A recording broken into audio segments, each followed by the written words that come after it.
болашақты көріп тұрғаннан кейін біз үш тілде ол анау бір 5 жылдан болар, енді 19 жылдан бастап сол 21 жылға дейін ол аяқталады кезең-кезеңмен.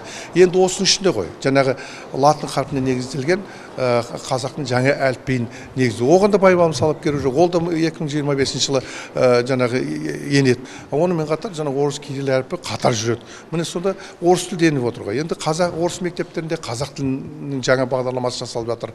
Сол секілді енді орыс тілі бастауыш класстардан бері оқытылып жатыр ғой. Ешқандай оған жаңағы қиянат жасалып жатқан жоқ. Міне сондықтан осы үш тілдің өзі біздің жаңағы индустрия дамығаннан кейін. Ойлашы өзің, 30 мемлекеттің қатарына ену үшін. Енді 30 мемлекет қандай мемлекеттер? Анау Сингапур, Малайзия, ең алып Қытай, оның анау Япония, Корея, бұлардың жасап жатқан тауарларын бәрін алып жүрміз ғой мысалы. Ең алған сот үй солардан аласың мысалы. Компьютерлер.